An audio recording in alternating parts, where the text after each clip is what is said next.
Hello, I'm Dr. Priya Hassan, and today we're going to talk about the solar system. Now, what you see in the center here is a typical textbook picture, which most of you all would have seen, of the solar system, the sun, and the 8 planets that go around it. But what I would first like to focus upon is the discovery of the solar system. How did we discover that we actually belong to a solar system, right? Now, if you look up at the sky in the night, you'd see stellar tracks. By stellar tracks, I mean that if you were to look at the stars all through the night and you'd see how they rise in the east and set in the west, you would see that they actually make circles in the sky. And typically, this is a place for which, for example, the latitude is the height of the pole star. So you can see that the latitude is, the pole star is somewhere sitting over here. And therefore, all other stars appear to go around it, right? The pole star is on the axis and hence it does not move, while the other ones, they all rise and they set. And these are called circumpolar stars. That is, for the given latitude, you could actually check what are the stars which will always be above the horizon. The other stars will rise and set depending upon what the latitude of the place is, right? So typically this is the stellar tracks which you see through night, which is very orderly, nice kind of motion which you can see of the stars through the night. Planets.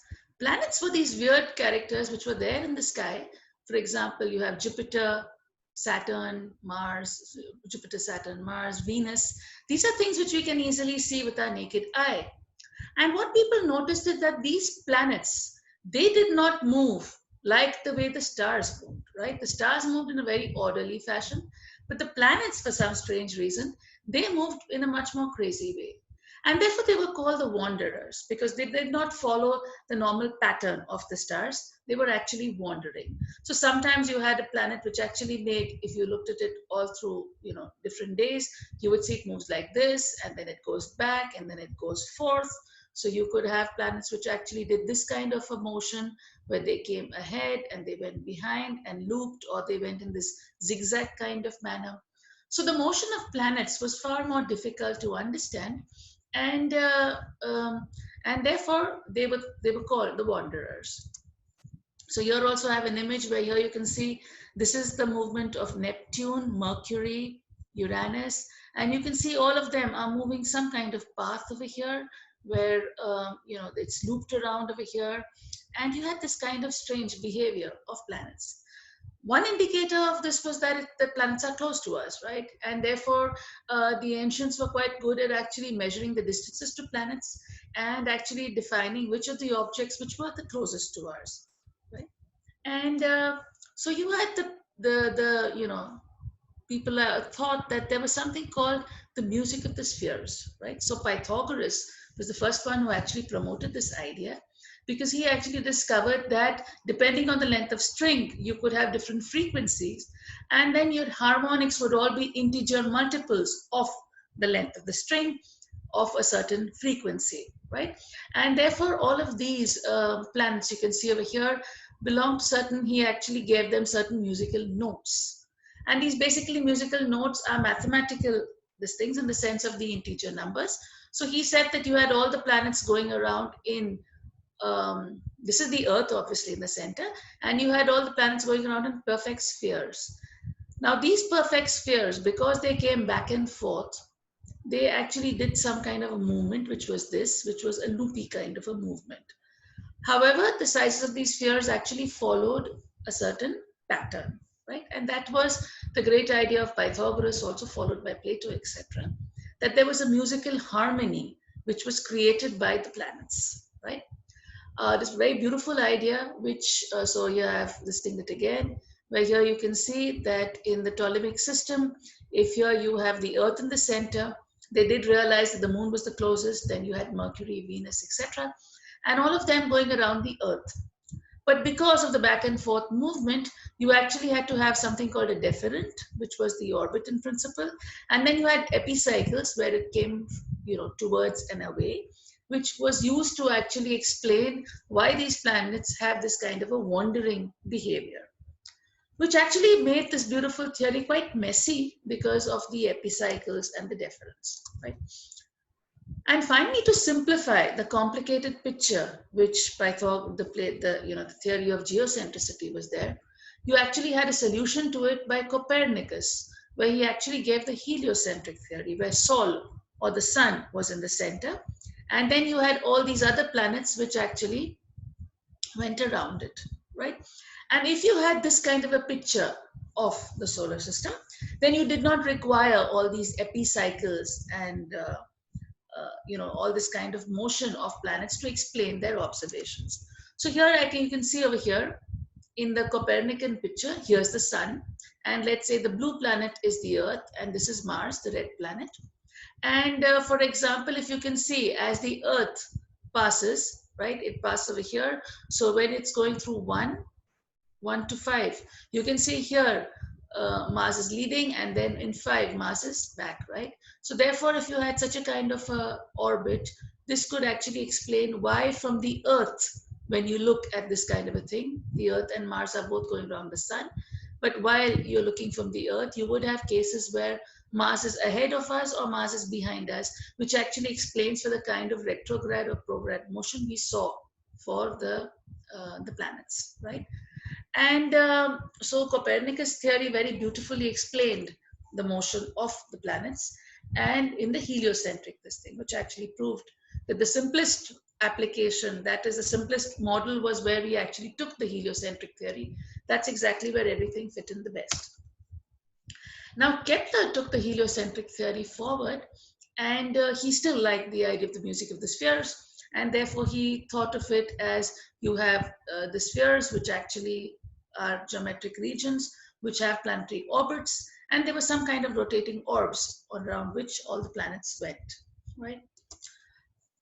But when Kepler tried to compare his data with the observations of Tycho Brahe. Tycho Brahe was a very good observer who had very good readings of the motion of Mars, etc. What he realized is that there was some kind of discrepancy. When he was assuming the circular orbits, there was a slight difference. And that's why he came to the conclusion that the orbits of planets are actually ellipses. So here I have an image of an elliptical orbit. Here you have, say, the sun, the planet going around an elliptical orbit, right? What I would like to stress upon in this is that if you look at, for example, the eccentricity of the Earth, it's only 0.01. Okay, so a circle is 0. So you see, this is the second decimal place where you're getting a difference. So had Kepler already given up and said, "Oh, we didn't bother about the second decimal place," he would have still stuck to circular orbits, right? But the very fact that Kepler gave importance to the discrepancy, that is the difference which was there in his readings and Kepler's readings, he actually discovered that planets go around in elliptical orbits. Here you can see the eccentricity of all the orbits is very, very small. You see Venus is in the third decimal place. Neptune is like this. So you have the ellipticity. So when you talk about elliptical orbits, the eccentricity of these orbits is very small, right? But the very fact that Kepler gave importance to the details actually led him to get this, the elliptical orbits. And so here I've shown you images of different eccentricities, and you can see how with different eccentricities. So you see this one, you're just gradually increasing the eccentricity. And later on, this actually links up to Newton's theories, where you actually have that if you have a gravitational two-body problem, right, with negative energy, then these bodies follow similar elliptical orbits. So you can actually derive what Kepler got from Newton's laws of gravitation, right? And here you basically have a two-body problem where this is the common center of mass, and both these bodies basically go around the common center of mass, right? So this led Kepler. So actually here I also have another image of the eccentricity. So you have the ranges between the perihelion and the aphelion of these objects. By perihelion, I mean to the point at which they were closest to the sun and furthermost. So for example, you can see for the inner planets, Mercury, Venus, Earth, Mars, it's almost a straight line. That means there's not a big difference between the perihelion and the aphelion. That means the distance between the sun when it's closest and it's furthest, right? The distance is quite small in these inner planets. As you go to the outer planets, you can see the difference. The difference in perihelion and aphelion is larger. For example, for Uranus, for Neptune, for Pluto, it's very large. So here you can see how elliptical the orbits are of all these objects. compared to these ones, right? So that's what I was just trying to show in this. So Kepler actually finally came up with his laws of planetary motion. The first one is that the planets go around the orbit in elliptical orbits. The other important this thing is the law of areas, which states that light connecting the planet with the sun covers equal areas in equal periods of time. The important thing in this is that this basically implies that the velocity of the planet, it actually varies between the velocity when it is closer and the velocity when it's further, right? Because it has to sweep equal areas and equal times. So if it is further away, it goes with a smaller velocity, hence this area and this area are the same. But if it is closer, it covers a faster, the velocity is faster. It also gives us the law of periods, which mathematically is t squared is proportional to a cubed.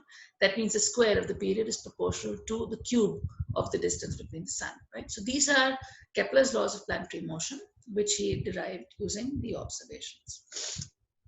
If you were to actually do it, this is an array where you actually can set up the distances of the planets from the sun.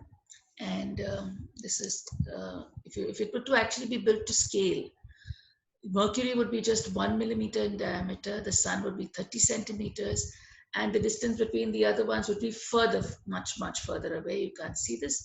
But in short, you basically see that the solar system, the inner planets are very close to the sun, but the outer planets are really very far away, which you can see over here too. If you were to actually look at planetary orbits, the inner ones are very close by, and Jupiter, Saturn, Uranus, Neptune are much, much larger away. So an interesting experiment is you could actually try to, I've just given the link over here of, so all planets are in circular orbits, direction. Yeah, the other important fact we need to remember about this is the direction of rotation and revolution for all the planets is the same, with the exception of Venus, Uranus, and Pluto. And as well as the orbits are inclined by no more than 3.4 degrees. So all of them are approximately on the same plane. The exceptions are only Mercury and Pluto, which have larger inclinations to the orbit. But otherwise, the other planets are all along the same plane, right?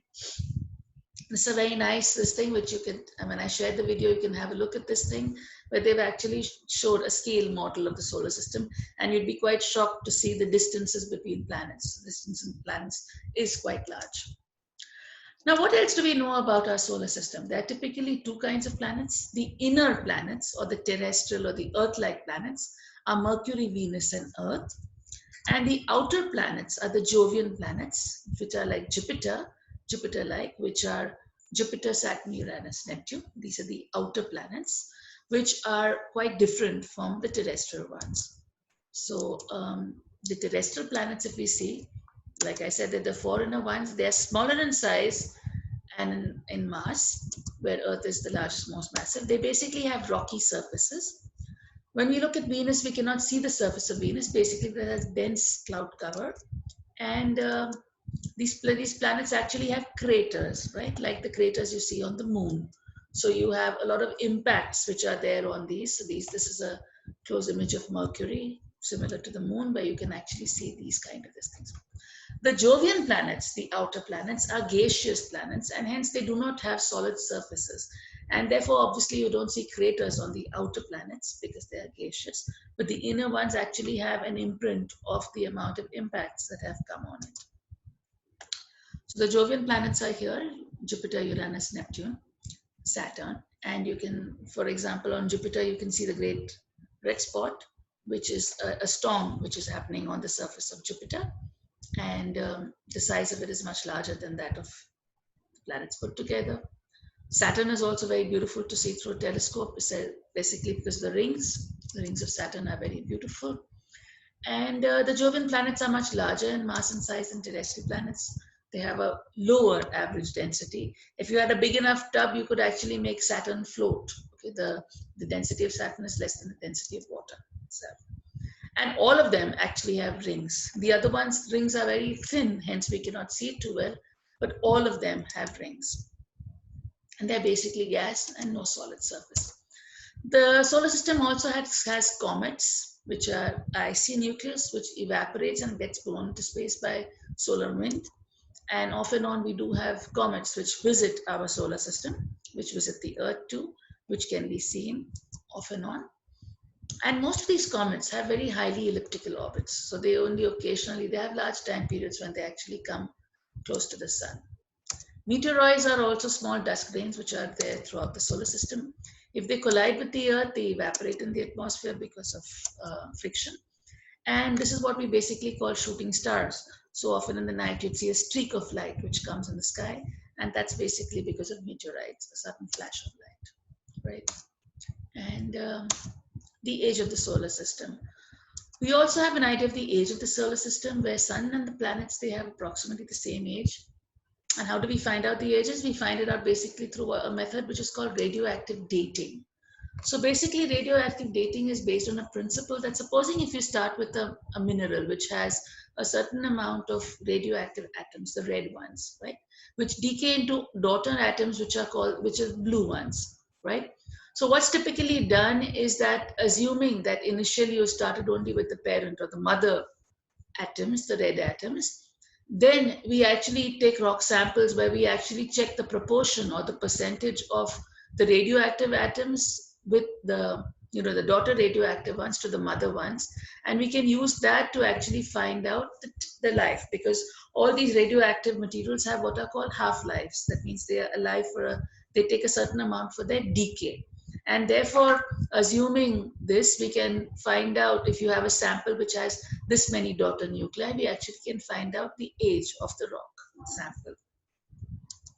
And so using what is called abundances, we get the distance. And using that, we actually know that the rocks on the Earth, the Moon, and meteorites is approximately 4.6 billion years, which is also our estimate of the age of the Sun, which we'll be talking about tomorrow when we talk about stars. So you'll actually see that even stars have an age of about the Sun, sorry, has an age of 4.6 billion years, which basically tells us that the age of the Sun and the planets, they all have approximately the same age. So I'll wind up with the properties of the solar system. The next talk will be on the origin of the solar system. So we'll sum up the properties, because whatever theories we have for the origin have to fit into all the properties.